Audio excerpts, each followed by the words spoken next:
Assalamualaikum warahmatullahi wabarakatuh. Selamat berjumpa di Realita TV di acara Sarita Sarinya Berita. Ini edisi nyantai-nyantai di rumah Rocky Gerung lagi di Sentul ini ya. Tapi kita ngobrolin isu yang nggak santai sebenarnya ini, sensitif ya. Dari tadi kita ngobrol, ini sudah ada Rocky Gerung seperti biasa. Ya, apa kabar? Lagi biasa lagi ngobrolnya ada Ria Mutiara. Terus yang kegencet ini siapa? Syahganda Nainggolan. Assalamualaikum pemirsa. Oh, aduh. Nah, ini ada ketua SPSI ya, apa? SPSI ya. Salam pekerja, salam rakyat. Oh. Selamat ini baru terpilih ya. Jumhur Hidayat. Jumhur Hidayat. Terus yang mojok itu agak maju dong Oke, kelihatan. siap. Ferry Yuliantono. Ferry Juliantono. Ferry Juliantono. Dan kemudian Wakil ada- Ketua Umum Gerindra, kasih tahu dong. Oh, jangan. iya. Resmi itu. Ya, organisasinya banyak dia. Banyak. Jadi saya bingung tadi yang mau yang mana. Kartu namanya 12. Itu kantong kiri. Ini kemudian ada Mas Arief. Mas Arief ini Nardi. Arif Inardi, ini dari Pasuruan juga. SPSI juga ya. Demonstran dari sejak di Bandung. Nah, ini apa ini perwakilan buruh ini sudah harus. Ini lagi minta nasihat dari Rocky. Oh. Makanya saya datang, mereka beneran ketemu ya. Oh. Kita juga minta nasihat juga. Sama ya. Iya. Kayaknya nih buruh mau merencanakan sesuatu nih. Enggak, dengan Rocky Gerung. karena Rocky punya ide, ada unionism dan ada laborism. Apa itu? Nah, kita pengen tahu konsep laborism itu apa. Nah, makanya kita datang. Ada Rahma di sini, ketemu deh. Seperti biasa langsung kita ngobrol, dan yang paling dibahas tadi apa yang tidak lagi dibahas juga yang lagi viral, apalagi kalau bukan tentang isu pemilu yang akan diundur ya. Tadi kita lagi membahas itu juga. Kalau menurut Kak Rocky gimana? Kira-kira jadi nggak tuh barang tuh? Iya, itu bukan soal jadi nggak jadi. Kalaupun mau jadi kita batalkan. Jadi ini hari-hari ketika seluruh isu itu diucapkan tanpa arah sebetulnya tuh. Karena semua orang ingin ambil keuntungan dari keadaan tanpa arah. Dan yang punya arah sekarang tinggal gerakan pekerja, gerakan buruh tuh. Kan dari awal komunitas buruh atau sebut aja society yang berbasis pada gerakan dan bisa menuntun kembali Indonesia atau menemukan kembali Indonesia cuman gerakan buruh tuh. Kalau yang lain kan bahkan partai politik terpecah, ada segmen yang berbasis agama, berbasis ideologi segala macam. Buruh itu nggak peduli itu. Dia cuman peduli bahwa perubahan ekonomi politik harus menguntungkan kalangan pekerja. Kenapa? Karena seluruh kehidupan kita ditentukan oleh keringat, darah, energi dari kalangan pekerja. Karena itu saya senang ada Saudara Jumhur, Arief, ada Syahganda, ada Ferry, ada Ria, ada Rahma Sarita yang berupaya untuk mengingatkan kita melalui channel Sarita TV namanya ya. Realita TV, TV. acaranya Sarita. Ya, jadi Realita TV mau menerangkan bahwa realitas yang paling konkret adalah gerakan pekerja, gerakan buruh tuh. Jadi itu intinya tuh. Bukan mahasiswa lagi. Nah, kita menghubungkan gerakan buruh dan gerakan mahasiswa. Karena dalam sejarah perubahan politik itu dituntun oleh ide. Ide itu diproduksi di kampus tuh. Tapi ide adalah sayap. Mesti ada kaki tuh. Yaitu gerakan buruh yang secara masif memang mengorganisir diri dalam bentuk demonstrasi-demonstrasi. Tapi demonstrasi damai kan. Jadi sebetulnya ada energi baru yaitu sebut aja poros buruh kampus. Poros pekerja kampus. Itu yang mesti kita bangun tuh. Karena hanya itu yang diinginkan atau dipercaya oleh masyarakat sipil sekarang. Kalau partai politik nggak ada yang percaya. Karena setiap partai politik ngomong kita mesti korting 130%. Karena amplop yang beredar di dia itu tebal betul kan. Tapi buruh nggak mungkin pakai amplop. Karena dia sendiri ingin bertarung untuk kepentingan bangsa ini, bukan sekedar kepentingan dia tuh. Mahasiswa juga begitu, datang dengan politik moral tuh. Jadi sekali lagi kita ingin agar supaya gerakan buruh ini dituntun oleh kalangan akademisi secara konseptual. Demikian sebaliknya, tuntunan akademisi itu hanya bisa efektif kalau ada organisasi yang konsisten, melembaga dan terus-menerus. Itu namanya gerakan buruh itu. Nah, dari situ kita tahu bahwa gerakan buruh dan gerakan intelektual itu satu nafas sebetulnya, yaitu menginginkan Indonesia ditumbuhkan dengan akal pikiran demi menghasilkan kesejahteraan. Kita bisa dapat kesejahteraan tanpa akal pikiran, itu artinya kita dirampok lagi hari berikutnya tuh. Nah, itu pentingnya akal pikiran menuntun gerakan buruh ini, dan persamaan ide itu yang sekarang hendak kita ajukan, melampaui tadi ide tentang penundaan pemilu. Itu ide elit, itu nggak ada urusannya dengan gerakan masyarakat sipil. Makanya itu kesejahteraan dengan akal pikiran ya, makanya Ya. kata orang kan, iya di Cina meskipun nggak ada demokrasi sejahtera juga begitu kan. Ya, tapi kita mesti bandingkan bahwa Cina itu memperalat buruh sebetulnya tuh. Kita ingin agar supaya di seluruh dunia kita kembalikan sejarah dunia itu atau sejarah manusia itu sejarah gerakan buruh. Kenapa begitu? Karena basis material kalau nggak diolah oleh buruh itu tetap sebagai apa namanya, yang kita sebut sebagai sumber daya itu kan karena diolah oleh buruh tuh. Kalau kita bilang ya Kalimantan itu isinya mineral, Papua itu isinya tambang emas, ya itu baru jadi berarti kalau diolah oleh buruh. Kalau cuma sebagai potensi kan nggak ada gunanya tuh. Jadi itu yang mesti kita ingat, bahwa dunia ini sebetulnya sejahtera karena memeras keringat buruh, dan yang balik pada buruh itu sedikit. Nah, karena itu sekaligus saya mau terangkan bahwa gerakan buruh itu dimaksudkan untuk mengubah struktur sosial, struktur perekonomian, bukan sekedar nuntut upah yang lebih tinggi tuh. Kalau upahnya kita tinggikan, itu artinya kita minta kapitalisme bekerja lebih keras dong. Kan bukan itu kan. Nah, kita ingin supaya sifat buruh yang masih bekerja pada taraf unionism itu kita rubah menjadi laborism. Unionism itu semacam kesempatan pertama untuk menagih hak. Tetapi laborism mengubah struktur itu supaya setiap orang punya akses pada perekonomian tuh. Bukan cuma buruh, semua orang itu. Nah, Itu sudah, intinya. sudah dijawab ini Ketua SPSI ya. Ini kalau kembali lagi ke isu pemilu diundur ini, seandainya itu terjadi, ini buruh sudah siap bergerak ini. Nggak ada, kayaknya nggak ke situ deh hubungannya. Kita pokoknya taat konstitusi aja lah. Konstitusi seperti apa bunyinya ya kita sementara ke situ.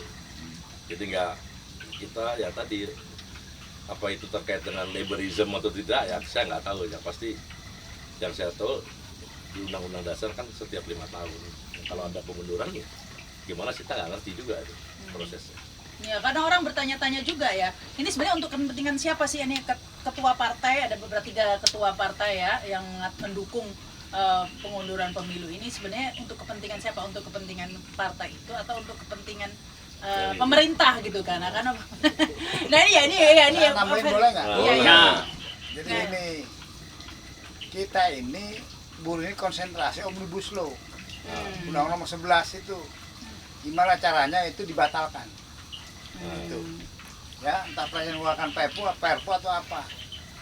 Agenda dia sebetulnya ya dari buruh itu mau memperpanjang kayak mau apapun dari sisi itu konsennya masih di situ. Masih Gitu. fokus di omnibus law. Ya, nah kalau yang masalah perpanjangan, masalah itu tuh kan masalah hukum kan. Ya masalah hukum ya kita kembali aja masalah yang komunitas hukum. Yang Pak. Kita gimana konsentrasi itu dibatalkan. Kan itu lebih berbahaya itu. Sebetulnya, coba sekarang kontrak bebas. Pak Saganu saya ingat waktu itu Bang Ganda ini bikin disertasi tentang kalau ada kontrak harus ada dari negara itu ada menjamin kan, Welfare-nya, welfare. iya kesinambungan pendapatan. Sekarang nggak ada, dulu karyawan tetap, sekarang kontrak bebas, artinya sekarang udah nggak ada pesangon. Dia ngomong, pesangon masih ada 25 kali ya, kalau kontrak dan mana ada pesangon. Kontrak Dan dalam waktu 2-3 tahun nggak ada pegawai tetap, akan berubah. akan berubah. Logis aja lah, kalau saya punya usaha ngapain lo bikin karyawan tetap. kontrak Nah, aja lah. Sementara pemerintah konsepnya nggak ada. Kalau di Eropa mungkin di Barat itu kontrak bebas, tapi begitu dia berhenti Tetap Negara. ada. negara tanggung. Ya. Jadi kita nggak ada konsep. Jadi lebih ke situ. Makanya ya mau bicara apa namanya tadi, pengunduran dulu. pengunduran Pemilu. pemilu atau apapun. kalau buruhnya Dari tetap dulu nggak kontrak punya buat konsep. apa? Iya. Jadi kalau bisa bahasa saya memang nggak punya konsep negara kita. Entah yang ngomong yang jelas, ya konsep omnibus law aja nggak ada. Iya. Sekarang ini belum selesai, nambah lagi ke perpanjangan. Nah iya, Apalagi apalagi nggak ada konsep lah, itu mah bangun tidur, ini perpanjang nih. nah iya. Saya yakin itu anggota DPR senang semua itu. Wah, asik, nggak perlu kampanye ya kan? Itu Langsung panjang. pasti setuju itu. Nah ini saya penasaran Gerindra ini Mas Ferry karena Nggak kan setuju. udah setuju, ngomongnya nggak setuju di depan ya, tapi itu apakah sama yang di depan dan yang di Kalau belakangnya? Dia soal ada- penundaan pemilu itu udah menurut saya final. Pertama, masa jabatan itu berakhir 5 tahun sekali. Tapi juga di dalam undang-undang kita itu juga sekarang jelas pelaksanaan pemilu dilaksanakan setiap 5 tahun sekali. Itu bunyinya jelas. Jadi sebenarnya ya kecuali kalau masih ada niat-niat untuk ngutak-ngutik amandemen. misalkan ya cara-cara yang lain yang kira-kira bisa dijadikan alasan untuk misalkan menunda dan atau memperpanjang masa jabatan. Jadi sebenarnya kalau di dalam konstitusi kita jelas berakhirnya masa jabatan itu setiap 5 tahun sekali dan pelaksanaan pemilu itu 5 tahun sekali gitu. Jadi itu menurut saya udah jelas. Tapi yang tadi sebenarnya nyambung dengan Omnibus Law ya, isu tentang pemunduran pelaksanaan pemilu atau memperpanjang masa jabatan presiden itu sebenarnya juga upaya yang tidak terpisahkan dari upaya untuk Omnibus Law, setelah Omnibus Law, Omnibus politik gitu. Nah, tapi saya mengharapkan partai-partai politik, Gerindra juga kemarin sudah resmi nolak. Ini beneran nolak luar dan dalam begitu. Mudah-mudahan, jadi Mudah-mudahan. menurut saya sekarang kita juga udah harus melihat bahwa apa yang dilakukan oleh elit, termasuk di dalamnya partai politik dan sebagainya, ini juga harus mendapatkan kontrol dari masyarakat, dari serikat buruh, dari ya civil society yang lainnya. Dan menurut saya ini penting untuk melawan, jangan sampai kayak Omnibus Law terjadi di Omnibus politik gitu. Nah itu penting. Jadi kebetulan ini kita nggak sengaja datang ke tempatnya Mas Rocky, sebenarnya tadinya pengen ngobrol-ngobrol santai, tapi ketemu Bapak Jumhur Hidayat yang baru saja terpilih jadi Presiden Konfederasi SPSI dengan Mas Arief Minardi, yang tadinya pengen bercanda-bercanda jadi serius ini, pengen Barbarisme sama Indonesia. iya, saya Iya, juga jadi tadinya berat tadi. ngomongin Kacau itu. tentang Tapi tambah lagi Saganda ya nggak, bukunya revolusioner gini. Nah terus masa bukunya revolusioner sudah megang organ gerakan besar. Bukunya pegang dulu dong. Ini penting nih. Nah ini bukunya baru Menggugat Indonesia menggugat, jadi Kasih gitu. karena tidak. pengantarnya Rocky Gerung udah pasti. Jadi tidak ada tindakan-tindakan revolusioner kalau tidak didahului oleh pikiran-pikiran yang revolusioner. Jadi ini sekarang dari sisi pikirannya udah revolusioner, organisasi revolusionernya udah ada, udahlah nih tinggal ngobrol, yang tadinya ngobrol-ngobrol santai sekarang jadi agak serius juga ini gimana Iya, jadinya. menariknya di rumah Rocky Gerung itu selalu berdatangan kan, nambah terus ya. Akhirnya katanya kayak diangkot ini 4 sampai saya ganda kecepet ini, tapi gimana nih? Supaya rakyat tahu Rocky Gerung itu ya kan orangnya sederhana, jangan dipikir menguasai tanah-tanah seperti Itu Sentul City, itu Sentul City. Tapi gini lah, poinnya kan gini, kita memang ketemu dengan Rocky Gerung, Jumhur, dan Ferry, dan sekarang Arief Minardi ya. Itu intinya selalu membicarakan politik of hope, politik dengan harapan, bukan politik perampokan. Ini yang kita selalu menangis ya. Saya menangis dalam beberapa waktu ini karena di Jakarta itu Jakarta Timur sudah ketemu 1.000 orang busung lapar, stunting.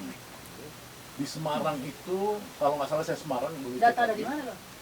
di googling aja. Itu ada dispute sekarang antara pemerintah daerah dengan pemerintah pusat. Dan pemerintah pusat itu mengatakan di tempat itu 21% stunting. Ya, jadi kalau dulu tinggi saya- sekali ya. Saya ini sebagai ahli kemiskinan, ahli Stunting kesehatan jelasin sosial. stunting kan. ya stunting itu adalah busung lapar. Malnutrisi. Anak-anak malnutrition itu kan dulu orang kalau busung lapar tuh ada sedikit di Lampung, ada sedikit kalau di Bogor itu di di daerah Parung Panjang, Rumpin, kemudian ada di di Papua gitu. Ini sekarang udah masuk Jakarta. Jadi kemiskinan itu sekarang sudah begitu luar biasa, dan kemudian dimanipulasi dengan survei 73% Jokowi, orang puas dan lain-lainnya. So, ini nggak boleh, ini bukan politik of hope. Ya, kita harus berbicara yang the truth. Ya, kalau krisis ini sebenarnya sudah lebih parah dari krisis 98. Ya, ini orang sudah gawat. Jadi jangan lagi berpikir politik of pokoknya gue mau kuasa terus. Enggak, makanya saya itu senang ketika ada isu perpanjangan. Sesungguhnya saya senang. Ya, pada saat pertemuan kami di tempat Pak Gatot Nurmantio di Sentul sekitar bulan Januari, saya sampaikan ke waktu itu Bahlil ketua BKPM mengumumkan perpanjangan, saya bilang kita harus sambut ini. Kenapa kita sambut? Karena kalau ada isu perpanjangan maka kita bisa isu perpendekan. Iya kan? Ada celana panjang, celana pendek, baju tangan panjang, tangan pendek. Kalau Jokowi minta perpanjangan, kita minta perpendekan. Jadi kita punya hak sekarang sebagai rakyat. Kalau saya sebagai rakyat, saya ingin diuji coba di referendum ya, dengan PBB mengawasin. Ayo Jokowi silakan lu perpanjangan, karena yakin rakyat 73% mendukung, bisa perlu sampai 2050 Jokowi. Tapi saya yakin kalau dibuat referendum yang adil, 2022 rakyat itu akan memilih Jokowi mundur 2022 lebih banyak. Jadi sebenarnya kita ini harus segera masuk ke politik of hope, karena memang alasan-alasan yang disampaikan oleh ketua-ketua partai itu, ya itu semua alasan-alasan tidak masuk akal. Ya, tidak masuk akal, seperti momentum pertumbuhan ekonomi, kemudian bla bla, harapan rakyat banyak. Enggak lah, ini kita udah tahu ini susah, ya, minyak goreng langka. Enggak pernah sejarahnya itu ya, sepanjang reformasi itu minyak goreng langka seperti sekarang, enggak ada. Ya, zaman saya ikut Habibie dulu, ya, waktu minyak goreng langka itu 2 minggu selesai. Karena apa? Karena kita operasi pasar langsung. Ini sekarang operasi pasar baru sekarang. Saya dengar tadi di Jakarta Selatan, Kapolresnya itu memerintahkan Kapolsek untuk operasi pasar di polsek-polsek, orang boleh beli beberapa liter itu, ya. Tapi sekarang cek, kemarin keluarga saya pakai online itu, mau beli di online di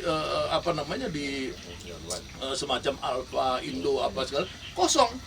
Kita nggak dapat minyak goreng. Jadi bagaimana seorang Jokowi, ya, minyak goreng langka, kedelai mahal, susah dapatnya, nanti gula naik, ini naik semua. Itu kemudian kita nggak bilang, oh udah cukup dong Pak, apa yang kau banggakan lagi, mau bicara utang lagi untuk IKN, ya, dan lain-lain. Udahlah, menurut saya Pak Jokowi itu selesai aja di 2022, tapi dengan referendum, ya kan. Kalau nggak dengan referendum kan kita nggak bisa uji di publik. Tapi itulah mungkin harapan saya karena dulu isu-isu ini kan mirip 98, Soeharto ingin berkuasa terus. Bulan Maret 98, bulan Mei kemudian ternyata rakyat menginginkan Soeharto turun, dan Soeharto turun. Nah, ini harapan saya, Jokowi ribut, ya, rejim Jokowi menggerakkan Bahlil, menggerakkan partai-partai, dan kemudian ada satu media yang melakukan investigasi, ya, bahwa ternyata ini sumbernya itu dari istana, kata media itu, ya, sumber perpanjangan ini. Nah, kita harap mudah-mudahan Mei ini atau nggak jauh daripada isu ini, Jokowi bisa kena referendum dan mundur gitu. Karena semuanya berpasang-pasangan, ya, ada perpanjangan, ada perpendekan, iya. Ada ininya. Tapi ya tadi itu dari Jokowi sendiri, ini ya karaoke apa? Diam saja begitu, orang kan lagi menantikan, baru staf KSP ya yang komen, ya. Dari Jokowi saja diam, katanya diam itu artinya setuju kan katanya. Ya, sebagai seorang politisi yang sudah terlatih untuk membaca bahasa tubuh pembantu-pembantunya, tentu Pak Jokowi lagi cari ngintip celah yang memungkinkan ide ini diteruskan. Kan sebetulnya begitu tuh, kalau dia nggak setuju, mestinya dia udah datang di depan mic-nya Realita TV mengatakan bahwa saya tidak menginginkan kekacauan terjadi. Kan itu intinya. Tapi tadi betul, problem bangsa ini adalah bukan soal penundaan, tapi malnutrisi ini nih yang tadi saya kaget dengar faktanya Saudara Jaganda yang memang bertahun-tahun riset soal kesejahteraan dan akibat dari polisi terhadap ketidaksejahteraan. Ada malnutrisi, dan itu itu pertanda bahwa bonus demografi nggak akan bisa tercapai. Karena anak itu dalam formative years-nya dari umur 3 bulan mungkin sampai 5-6 tahun, kalau dia kekurangan nutrisi protein di otaknya, dia dari malnutrisi menjadi malkognisi tuh. Dia kehilangan IQ tuh, dan dia nggak mungkin bertanding dengan penduduk Filipina atau Vietnam yang nggak punya problem dengan stunting dengan malnutrisi. Jadi kita kehilangan basis IQ nasional nanti ke depan. Itu lebih berbahaya daripada kehilangan seorang presiden sebetulnya. Karena masa depan tadi politics of hope itu langsung hilang tuh. Bayangkan misalnya ada problem malnutrisi, tapi nggak ada pejabat istana yang bicara itu kan. Tadi saya baca di media itu KSP justru sedang mempersoalkan kenapa harga tiket di Mandalika itu tidak dibeli itu. Kenapa gagal dijual kan? Urusan apa KSP dengan balap-balapan? Jadi bayangkan, ini istana itu justru mengalami malkognisi itu. Kurang protein kan? Dia buruk cara berpikirnya kan.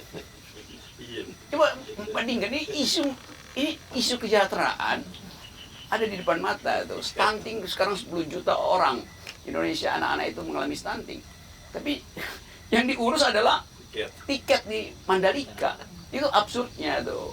Ya, ya ini mungkin dikomentari oleh Mas Ferry ya, karena memang ini bukan masalah presiden lagi ya, tapi orang fokus ke presiden itu karena berharap jika presidennya ganti mungkin ada yang merubah situasi-situasi ini, dan tampaknya politik of hope itu akan tetap jadi hope terus begitu ya, karena jika diperpanjang kan ini kan hopeless juga akhirnya. Ya makanya kan kita juga waktu itu menentang presidensial threshold, karena presidensial threshold yang 20% itu mematikan harapan baru terhadap perubahan kepemimpinan yang diharapkan oleh masyarakat. Setelah ada perubahan kepemimpinan akibat presidensial thresholdnya 0%, itu kan akan ada itu tadi political of hope tadi yang bisa menyelesaikan masalah-masalah yang mendasar soal kesehatan, soal ekonomi dan yang lain sebagainya gitu. Kalau sekarang kan udah tadi faktanya seperti itu, tapi dikunci oleh hilangnya potensi dan peluang untuk adanya perubahan baik melalui presidensial threshold ataupun Tapi melalui itu sudah ditolak kan? Iya, tapi kan masih banyak partai-partai, baik partai baru maupun partai peserta pemilu 2019 kemarin yang sudah mengajukan gugatan sebagai pemohon di Mahkamah Konstitusi. Jadi menurut saya masih kita tunggulah hasilnya gitu. Tetapi Jadi masih ada harapan juga nih. ya, artinya tadi nyambung sebenarnya political of hope dari masyarakat itu sekarang kan harus bisa dipahami nih sekarang dengan yang sedang berkuasa untuk menyelesaikan masalah-masalah yang sebenarnya sekarang dituntut oleh masyarakat gitu. Yang tadi disampaikan oleh Mas Rocky tadi kan masyarakat sekarang lagi butuh minyak goreng ada di pasaran, masyarakat lagi butuh supaya pertumbuhan anak-anak mereka sesuai dengan nutrisinya. Tiba-tiba elitnya bicaranya sesuatu yang lain. Penundaan pemilu, terus misalkan pemindahan ibu kota baru, bahkan tiket segala macam, kan ini agak putus tuh. Nggak nyambung begitu ya? Kontradiksi Ya, iya malah lagi ini malah ibu kota baru, tapi sementara kalau pemilu katanya kondisi ekonomi. Nah ini kan bisa dikatakan kalau kondisi ekonomi atau keadaan-keadaan ini karena kesalahan pengelolaan negara begitu kan, ya tentunya kuncinya di pemimpinnya kan, presidennya begitu ya yang pastinya. Ini mungkin tambahkan oleh Jumhur ini, kayak ngantuk ini. Saya menarik dengerin semuanya, jadi saya sementara pendengar dulu lah. Jadi kapan turun ke Padahal udah jalan? minum kopi habis berapa ini? Sebenarnya tadi Harus bilang dia. ngomongin mau turun ke jalan, tapi ini sekarang pura-pura santai. Kan kita mau unjuk rasa. Unjuk rasa nih? Slow, iya. Soal omnibus Kapan law. itu? Iya. Terus sebulan tuh 2-3 kali kemarin. Ini ya ini mau turun lagi. Jadi siap. Omnibus law kira-kira gitu. Ya sementara konsentrasi kan ke situ. Karena buruh yang Bung Rocky bilang, dikatakan bahwa buruh ini politiknya politik Kesejahteraan. kesejahteraan kan, yang itu gitu. Makanya yang ini menyangkut langsung nasib. Itu bahwa nanti itu berkembang ke arah mana-mana ya itu urusan namanya demonstrasi kan. Iya, buruh bukan politik ya, kita juga nggak tahu politik itu. Makanya Saya nggak ikut-ikut aja. pemerintah hati-hati, ya kan, orang yang ingin turun jalan banyak, numpang buruh bisa saja, kan kita nggak bisa mengatakan kamu jangan ikut, ya nggak bisa, kita demo aja.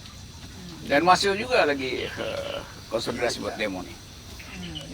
Udah waktunya ini ya. Loh, kita pernah demo bareng mahasiswa tanggal 8 Oktober, itu acara Ya. kita itu, Tentang acara kita yang sampai rame banget itu mahasiswa bareng, STM pun turun. Nah itu yang menyebabkan 2 teman kita ini di penjara. Jadi ini Campur dah. Emang itu sebabnya. jangan-jangan itu tadi diem aja, Mas Cuma nggak takut ditangkap lagi nih, Mas?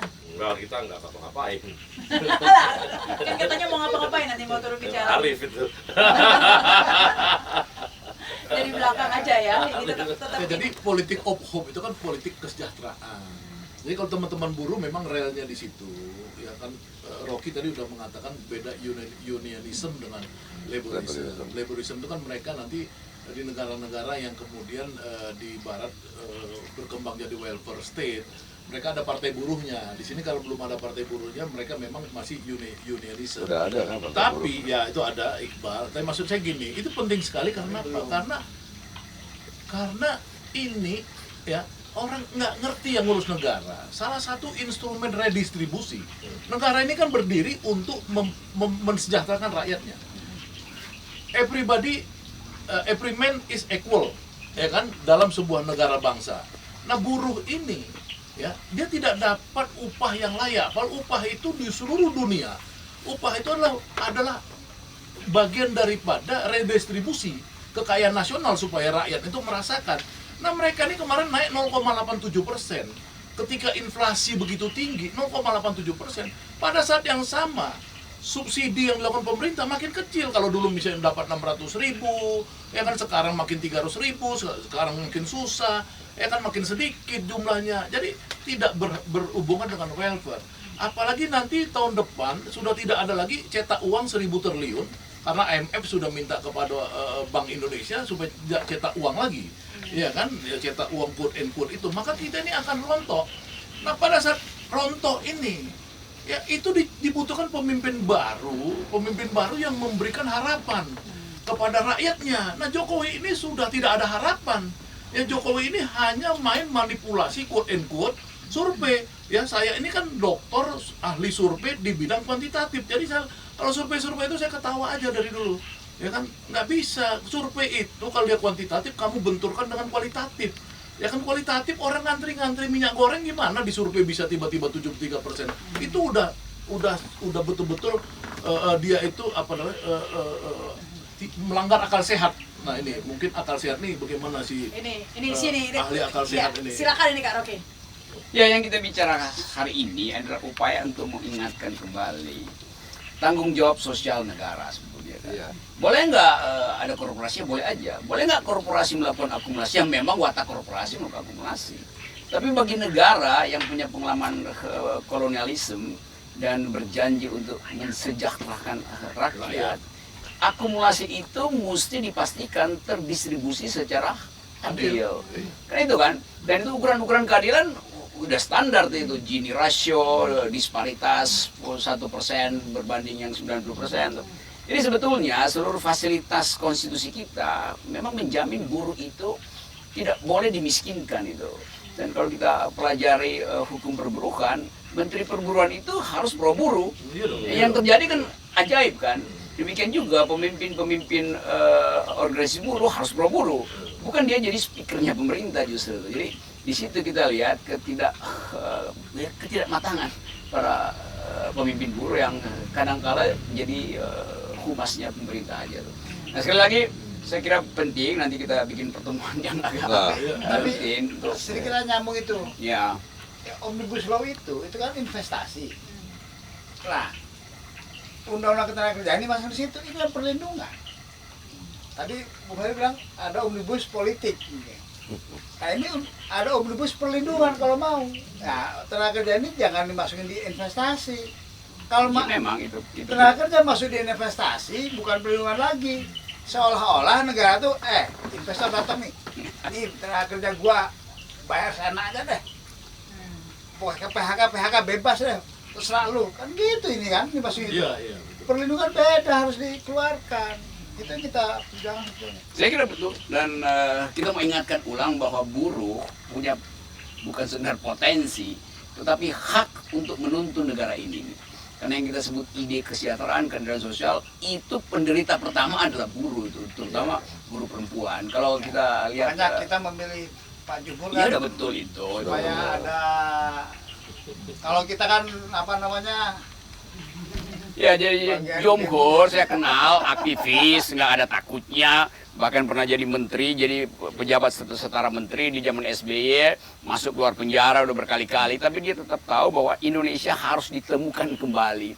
Menemukan kembali itu menemukan mana yang paling rentan dihisap oleh sistem global capitalism, yaitu buruh, karena itu dia mau memimpin gerakan itu. Jadi saya kira kita sambut itu dan kita minta supaya friksi di kalangan organisasi buruh bisa diselesaikan melalui konsep tadi itu. Kita tetap ingin pindah dari unionism pergi ke laborism. Jadi sekali lagi itu penting, dan karena masih ada pandemi, kita minta kan pemerintah selalu minta rakyat kalau mau demo itu pakai masker, oke. Nah, kita minta juga pemerintah kalau berpikir itu pakai otak itu. Ya di Jumhur ini kan kemarin ditangkap gara-gara omnibus law, ya kan, karena apa tweet ya kalau belum bisa. Jadi nggak salah lagi sekarang jadi ketua SPSI yang tadi tuh mau demo soal omnibus law. Jadi nyambung sebenarnya ya. Ya ini kita ngobrol-ngobrol di rumah Rocky Gerung ini seru sebenarnya. sebenarnya sebelum beliau jadi ketua kita udah sering sering sekali. Iya, makanya itu. Jadi ini sebenarnya masih pengen nyambung, tapi ini Rocky Gerungnya sudah ada Ditunggu oleh Zoom studio lagi. Padahal iya. Kalau mau terus silahkan ya. Ya. Kenapa? Ya. Pak, itu lagi perbincangan kita tentunya masih akan sambung lagi gitu ya dalam forum apa nih? Forum nongkrong. Ini perhimpunan menemukan kembali Indonesia. Oh, begitu ya. Perhimpunan menemukan kembali Indonesia. Markasnya disentuh. Keluarkan sini. Nggak ada Rocky, nggak rame. Ini suasananya ini kayak camping saya bilang, kurang api unggunnya aja di sini nih. Wah, pokoknya dingin gitu ya kalau malam. Oke, nanti kita akan kembali lagi dengan isu-isu lainnya tentunya. Terima kasih juga. Ya. Mantap. Wassalamualaikum warahmatullahi wabarakatuh. Sampai jumpa. Merdeka. 0%, jangan lupa. Ya, thank you Kan Pak udah tahu Rocky. sekarang jalannya kan? Antara Mas Sarita. Satu minggu kan bisa ya.